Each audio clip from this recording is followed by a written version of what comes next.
Hanumantha ಚಲವಾದಿಯವರ ಸಾರಥ್ಯದಲ್ಲಿ ಭೀಮಧ್ವನಿ news 7. Gadag ಜಿಲ್ಲೆ ರೋಣ ಪಟ್ಟಣದ ತಾಲೂಕಾ ದಂಡಾಧಿಕಾರಿಗಳ ಕಚೇರಿಗೆ ಸಣ್ಣಪುಟ್ಟ ಕೆಲಸಗಳಿಗೂ ಪ್ರತಿನಿತ್ಯ ಅಲೆಯಬೇಕು. ತಾಲೂಕಾ ದಂಡಾಧಿಕಾರಿಗಳ ಕಚೇರಿಯಲ್ಲಿ ಕೆಲಸ ನಿರ್ವಹಿಸುತ್ತಿರುವ ಲೀಲಾವತಿ ದಾಸಪ್ಪನವರ್ ಎಂಬುವ ಅಧಿಕಾರಿಗಳು ಪ್ರತಿನಿತ್ಯ ಸಾರ್ವಜನಿಕರಿಗೆ ನರಕ ದರ್ಶನ ಮಾಡಿಸುತ್ತಾರೆ. ಒಂದೇ ದಿನದಲ್ಲಿ ಆಗುವ ಕೆಲಸಗಳಿಗೆ 15 ದಿನಗಳವರೆಗೂ ಕಚೇರಿಗಳಿಗೆ ಅಲೆಯುವಂತೆ ಮಾಡ್ತಾರೆ.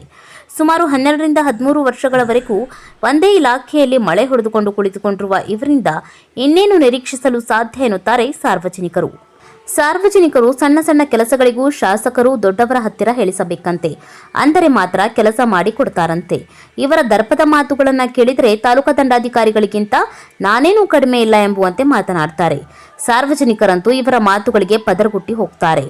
ಇನ್ನು ಇವರು ತಹಶೀಲ್ದಾರರಾದರೆ ನಮ್ಮ ಕತೆ ಮುಗಿದು ಹೋಯಿತು, ಇಂತಹ ಅಧಿಕಾರಿಗಳನ್ನು ಇಟ್ಟುಕೊಂಡ ನಾವೇ ಭಾಗ್ಯವಂತರು. ಇನ್ನು ತಾಲೂಕಾ ದಂಡಾಧಿಕಾರಿ ಕೆ ನಾಗರಾಜ್ ಇವರಿಗಿಂತ ಒಂದು ಕೈ ಮೇಲು. ಇವರಿಗೆ ಯಾರಾದರೂ ಪ್ರಶ್ನೆ ಮಾಡಿದರೆ ನಿಮ್ಮ ಮೇಲೆ ಕೇಸ್ ಹಾಕಿಸುತ್ತೇನೆ ಎಂದು ಬೆದರಿಕೆ ಹಾಕಿರೋ ಪ್ರಸಂಗಗಳು ನಡೆದು ಹೋಗಿವೆ. ಹಾಗಾದರೆ ಇಂತಹ ಅಧಿಕಾರಿಗಳ ಮೇಲೆ ಯಾರ ಹತ್ತಿರ ದೂರು ನೀಡಬೇಕು? ಒಂದು ವೇಳೆ ದೂರು ನೀಡಿದರೆ ಸಾರ್ವಜನಿಕರಿಗೆ ನ್ಯಾಯ ಸಿಗಬಹುದೇ ಎನ್ನುವ ಯಕ್ಷ ಪ್ರಶ್ನೆ ಸಾರ್ವಜನಿಕರಲ್ಲಿ ಕಾಡುತ್ತಿದೆ.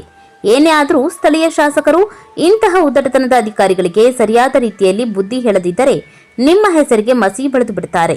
ಆದಷ್ಟು ಬೇಗ ಇಂತಹ ಅಧಿಕಾರಿಗಳಿಗೆ ಕಡಿವಾಣ ಹಾಕಬೇಕು ಎನ್ನುತ್ತಾರೆ ಸಾರ್ವಜನಿಕರು. ಭೀಮಧ್ವನಿ ನ್ಯೂಸ್ 7.